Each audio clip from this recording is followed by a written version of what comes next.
So today Lenovo is announcing their brand new Legion 5 and Legion 5 Pro. If you guys are enjoying these updated CES videos, make sure to subscribe, as it does help me out. But I want to start off with the Legion 5 because, to be honest, there's not a lot being changed here. It's the same design, the same look. Most of the ports are on the back of the laptop, so it keeps the desk clean. You have a couple of USB Type-C ports on the left-hand side and a couple of ports on the right-hand side. You can buy it in 2 different colors this year, so depending on which one you like better, you have a couple of options.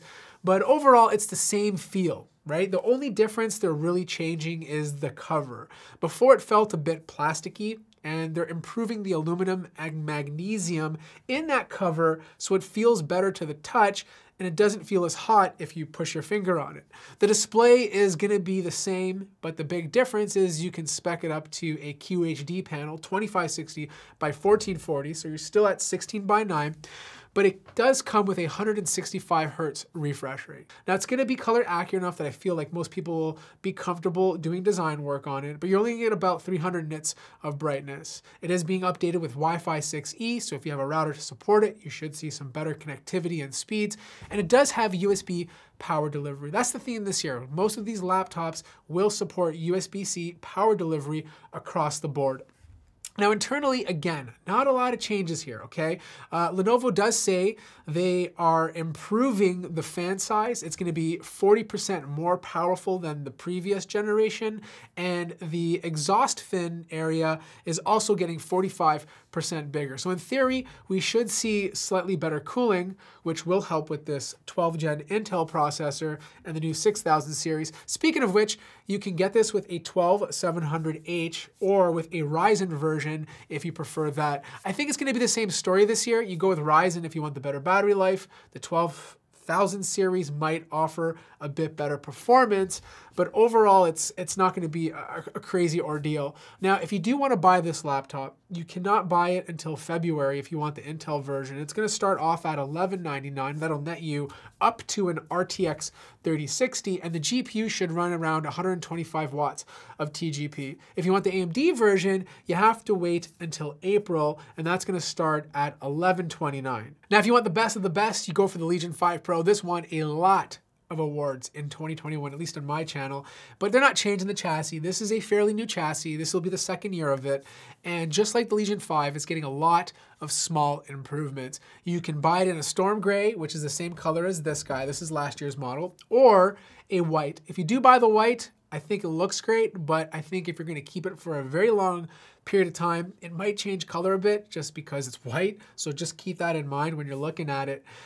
But the biggest thing in terms of the form factor is they thinned it out. So it's a bit thinner than the previous model, so that should be more felt when you hold the laptop, but overall it's the same. Now, it's still a 16 by 10 display. I love this. I love that we're now getting laptops in 16 by 10, and you can still spec it with a QHD Plus panel with 500 nits of brightness. And even though you can buy it with a 240 Hertz display, the biggest deal this year is it dynamically switches. So we're getting a refresh rate that will dynamically switch based on what you're doing. You're playing a game, it's gonna ramp up to 240 Hertz. You're looking at a web page, it might drop down to 100 Hertz or 60 Hertz. If you're doing nothing, it might even drop lower than that. Now the battery in here is not 99 watt hours, it's only 80 watt hours, so it's not gonna be as good as probably a laptop with that massive battery, but it does have rapid charging. So you can literally charge this to 80% in just 30 minutes. Now the cool thing is in a lot of these new laptops this year, the limit to using USB Type-C is no longer 100 watts. They've bumped it up to 135 watts. And I think Lenovo is also going to be selling a charger that allow you to charge this laptop via USB Type-C using one of their 135 watt adapters. Now, the biggest complaint I've always had with Lenovo laptops was the adapters that come with these things. They're usually 230 watts or 300 watts, and they're these massive bricks. Apparently, they've slimmed it down this year. I don't know by how much, but smaller is always better when you're giving a laptop this much power. There is 165 watts of TGP, so your graphics card is going to be able to boost up and perform very well. You can spec this with an RTX 3070 Ti, but they've also improved the cooling. Just like the Legion 5, they've updated the fan system, and there's obviously a larger exhaust area to keep this thing cool. Now, it is thinner, like I said, and you can still buy it with 4 zones of RGB and customize the colors, and you have all their software to allow you to dynamically switch between different fan profiles.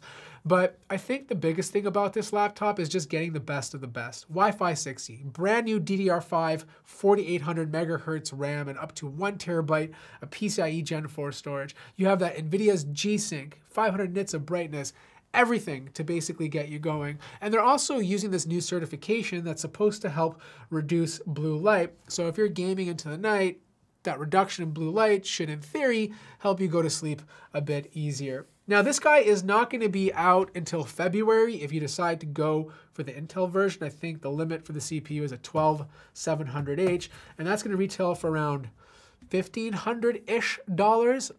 But if you want the AMD version of this, then you got to wait until April, and that's going to cost about, I don't know, $1,429, $1,450, around that price point. Now, I'm going to be reviewing all of these laptops, so if you want to see a review on them, make sure to hit the subscribe button so you get notified. Like the video if you liked it, and stay tuned for more news coming out of CES 2022. Yeah, all right, goodbye.